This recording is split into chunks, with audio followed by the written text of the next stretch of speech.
नमस्कार मैत्रिणींनो, आजचा टॉपिक मी स्वतः निवडलेला नाही आहे. खरं तर आपल्या सबस्क्रायबर मैत्रिणींपैकी एका मैत्रिणीने मला या विषयावर व्हिडिओ बनवायची विनंती केली होती आणि तिचा मेसेज वाचल्यानंतर मला जाणवलं की हा फक्त तिचा प्रश्न नाही आहे, आपल्यापैकी खूप जणींचा प्रश्न आहे हा.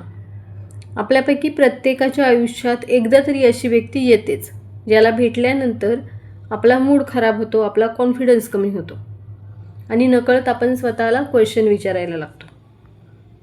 जर का हा प्रश्न तुम्हाला पण पडला असेल ना, तर व्हिडिओ शेवटपर्यंत नक्की बघा. कारण कधी कधी ती व्यक्ती आपल्या घरातलीच असते, म्हणजे आपले सासू सासरे किंवा नवरा किंवा मग एखादं फॅमिली मेंबर. त्यामुळे हा टॉपिक इतका डिफिकल्ट आहे की आपण बाहेरच्या माणसाला तर सहज इग्नोर करू शकतो, पण घरातल्या माणसांना इग्नोर करणं सोपं नसतं. म्हणून आज मी निगेटिव्ह लोकांपासून दूर राहा असं नाही सांगणार आहे, कारण ते प्रॅक्टिकली शक्य नाही आहे. आज मी हे सांगणार आहे की निगेटिव्ह लोकांसोबत राहून पण आपण आपली मेंटल पीस, आपला सेल्फ रिस्पेक्ट आणि आपला कॉन्फिडन्स कसा जपायचा. सगळ्यात आधी ओळखा की ती व्यक्ती नेमकी कोण आहे. आपण काय करतो, खूप मोठी चूक करतो. सगळ्या लोकांसाठी सेमच रूल. पण खरं सांगायचं झालं तर जसं आपण फ्रेंडला हँडल करतो तसं आपण नवऱ्याला किंवा सासू सासऱ्यांना हँडल नाही करू शकत. आणि घरातल्या व्यक्तींना जसं उत्तर देतो तसं आपण ऑफिसच्या बॉसला सुद्धा उत्तर नाही देऊ शकत. म्हणून सर्वात आधी स्वतःला विचारा की ही व्यक्ती नेमकी कोण आहे. जर का ती एखादी फ्रेंड आहे की रिलेटिव्ह आहे किंवा मग एखादी नेबर आहे किंवा ऑफिसमधली एखादी व्यक्ती आहे. कारण सोल्युशन हे त्या रिलेशनशिपवर डिपेंड आहे.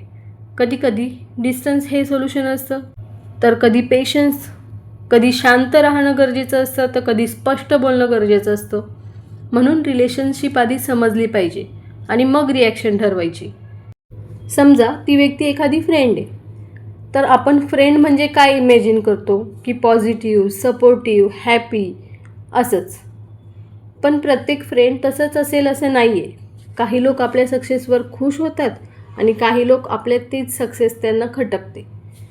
समजा जर का तुम्ही नवीन काही शिकायला लागले तर हे करून काय होणार, किंवा एखादा बिझनेस करायला सुरुवात केली तर ते नाही चालणार, म्हणजे निगेटिव्ह गोष्टी ते शोधून काढणार किंवा हे तुझ्याकडून नाही होणार, इतके लोक करतात, तू काय वेगळं करणार मग त्याच्यात, असे काहीतरी निगेटिव्ह कमेंट करणार. एकदा नाही, दोनदा नाही, बऱ्याचदा ते असेच करणार सतत. मग अशा वेळी स्वतःला एक प्रश्न विचारायचा की ही फ्रेंड माझा कॉन्फिडन्स वाढवते की कमी करते. कारण फ्रेंड म्हणजे फक्त एकत्र फिरणारी, मजा मस्ती करणारी व्यक्ती नसते. जर का गरज पडली तर ती तुमच्या पाठीशी उभी राहायला सुद्धा पाहिजे. जर का एखादी मैत्रीण किंवा एखादा फ्रेंड तुम्हाला सतत खाली खेचत असेल तर त्या व्यक्तीपासून न भांडण करता थोडंसं डिस्टन्स ठेवणं गरजेचं आहे. कारण प्रत्येक मैत्री आयुष्यभर टिकलीच पाहिजे असा काही रूल नाही आहे. काही लोक आपल्या आयुष्यात फक्त थोड्या वेळासाठी येतात, थोड्या काळासाठी येतात. समजा काही नातेवाईक आहेत किंवा मग आजूबाजूचे लोक आहेत ज्यांना आपण रोज भेटत नाही, पण कधी जर का भेटलो तर थोडंसं जरी बोललं तरी आपला मूड खराब करून जातात. आणि हे लोक कोण कोण असू शकतं. समजा एखादी काकी, काकू किंवा शेजारी किंवा दूरचे नातेवाईक जे आपल्याला कधीतरीच भेटतात असे लोक. किंवा मग आपल्या प्रत्येक गोष्टीवर त्यांना काहीतरी वाईट सापडतं किंवा वाईट कमेंट करतात. तुम्ही कसंही केलं तरी त्यांना काही ना काही बोलायला असतंच त्यांच्याकडे. म्हणजे जर का तुम्ही नोकरी करत असाल तर मुलांकडे लक्षच देत नाही. जर का तुम्ही घरीच असाल तर दिवसभर घरीच असते, काही फायदा नाही आहे शिकून. किंवा जर का काही बिझनेस चालू केला तर किती दिवस चालणार आहे हे. म्हणजे काहीही करा पण त्यांना काहीतरी त्याच्यात कमीच दिसणार.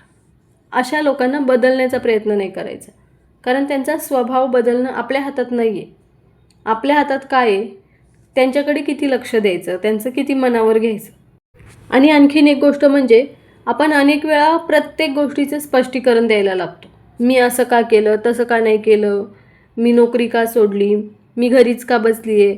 पण खरंच प्रत्येकाला एक्सप्लेनेशन देण्याची गरजच नसते.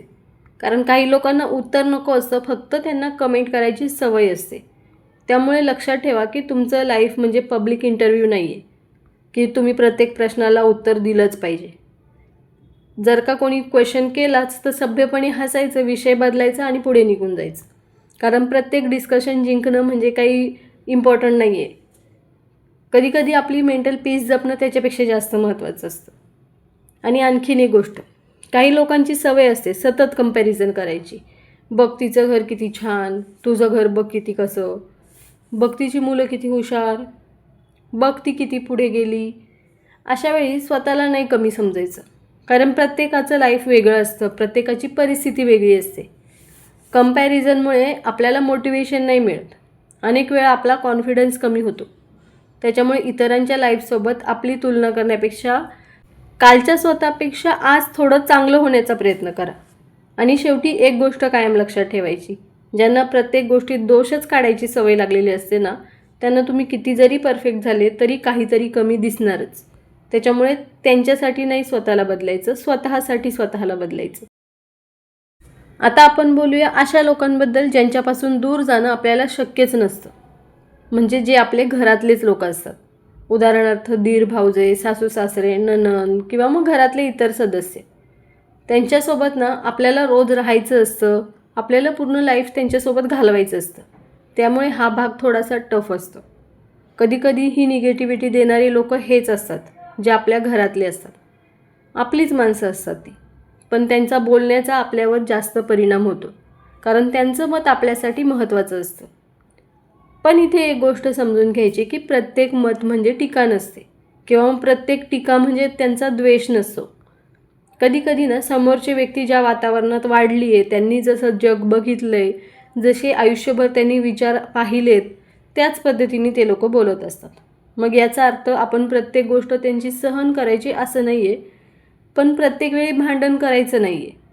म्हणजे जर का छोट्या छोट्या गोष्टींवर ते लोक आपल्याला टोमणे मारत असतील, तर प्रत्येक वाक्याला आपण उत्तर दिलं तर मग घरातली शांतता संपून जाईल आणि आपली स्वतःची मेंटल पीससुद्धा.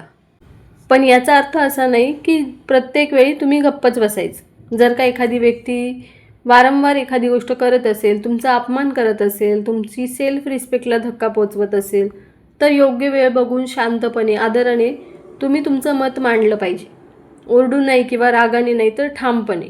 कारण शांतपणे बोललेलं मत अनेक वेळा मोठ्या आवाजात बोलण्यापेक्षा जास्त प्रभावी ठरू शकतो.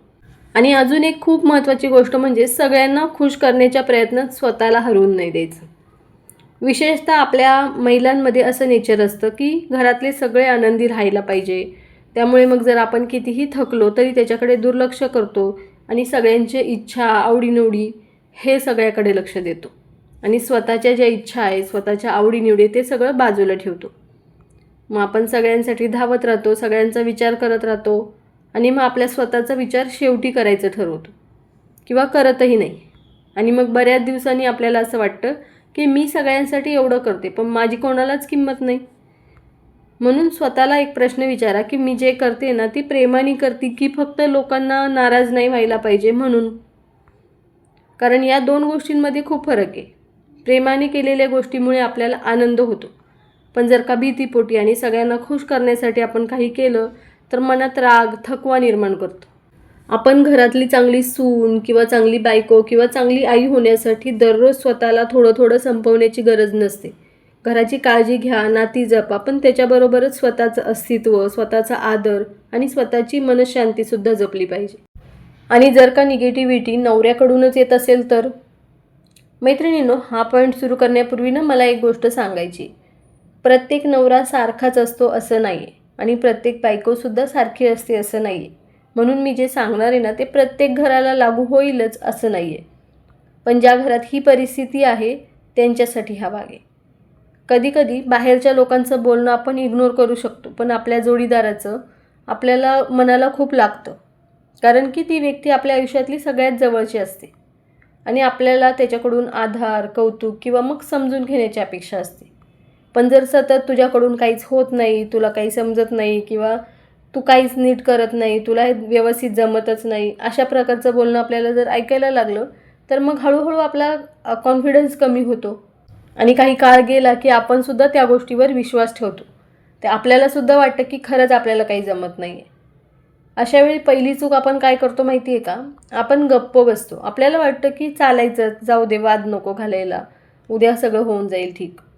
पण प्रत्येक वेळी गप्प राहिल्यामुळे ना समोरच्या व्यक्तीला हे कळतच नाही की त्यांच्या बोलण्यामुळे तुम्हाला किती दुःख होतं आहे. त्यामुळे योग्य वेळ बघून शांतपणे बोला. आणि रिस्पेक्ट एकतर्फी नसतो.